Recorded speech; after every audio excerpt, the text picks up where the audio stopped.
For decades, we've been told one simple sentence. Renting is throwing money away. Buying a house is building wealth.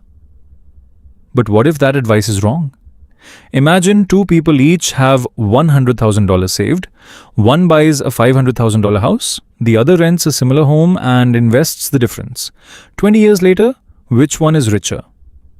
Most people would immediately say the homeowner. But the answer isn't that simple. Because when you buy a house, the mortgage payment is only one part of the cost. There are property taxes, insurance, maintenance, repairs, closing costs, and most importantly, the money you put into the house could have been invested somewhere else. The investor stands in front of a simple illustration of a house and a stock market chart. He points toward the house, then toward the investment chart and asks, so, which one actually builds more wealth? The answer might completely change the way you think about buying a home. For millions of people, buying a house isn't just a financial decision. It's emotional. You finally get your first good job you save for years, and then you see a beautiful house, a kitchen you love, a neighborhood you want to live in, and suddenly renting feels like wasting money. So you start thinking, if I'm already paying $2,500 in rent, why not pay $2,500 toward my own mortgage? It sounds logical. But here's the problem. Your mortgage payment is not the same thing as building equity. A large portion of your early mortgage payments can go toward interest, and the house itself doesn't generate cash flow just because you own it. In fact, ownership can create a long list of expenses that renters don't directly pay. The roof eventually needs replacing. The air conditioner breaks, the plumbing fails, property taxes increase, insurance costs rise, and every dollar spent maintaining the property is a dollar that cannot be invested somewhere else. This is where most people make their first mistake. They compare rent with mortgage.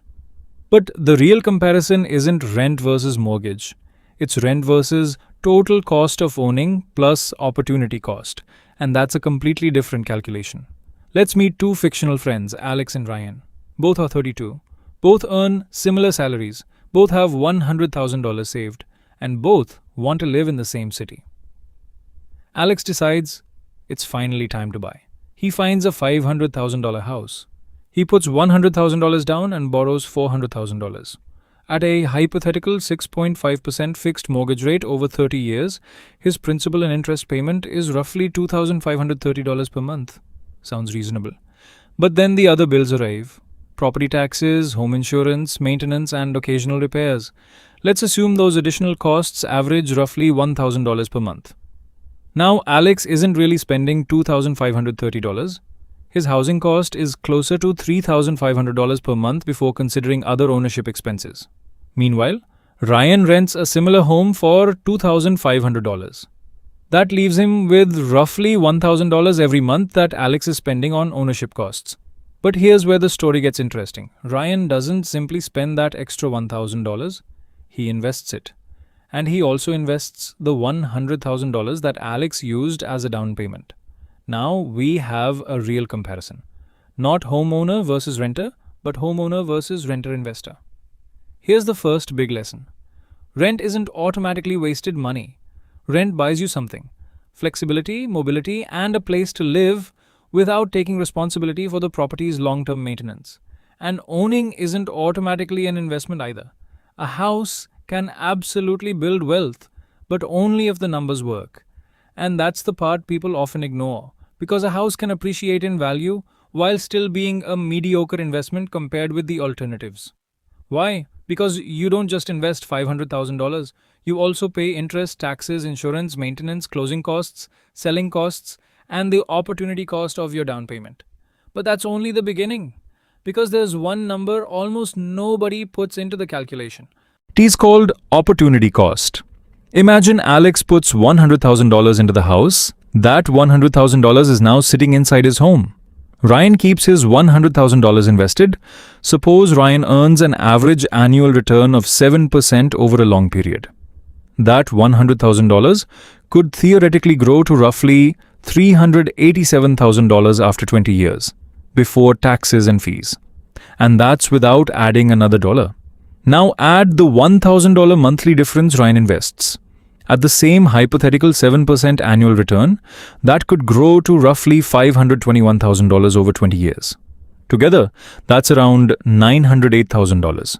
That's the power of compounding. But before you conclude that renting always wins, there's a massive problem with this comparison. Ryan doesn't own the house, and Alex does. So Alex has an asset that may have appreciated substantially. Let's say that $500,000 house grows at an average of 3% per year. After 20 years, it could be worth around $903,000.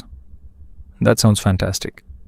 But Alex still has to consider the remaining mortgage balance, selling costs, taxes, maintenance, and everything else he paid along the way.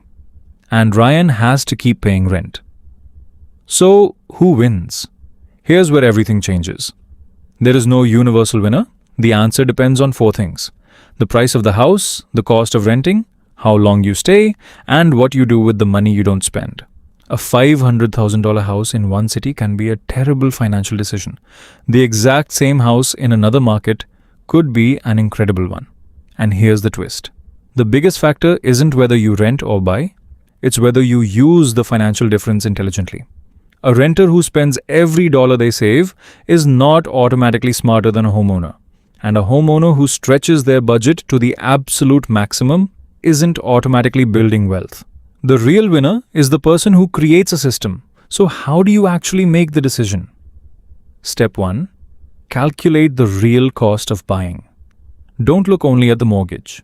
Add mortgage interest, property taxes, insurance, maintenance, repairs, HOA fees if applicable, closing costs, and expected selling costs. Then calculate the opportunity cost of your down payment. That's your real ownership cost. Step 2. Calculate the real cost of renting. Don't just compare rent with the mortgage. Ask, how much is rent today? How quickly is rent likely to increase? How long do you expect to stay? And most importantly, what will you do with the money you don't use for the house?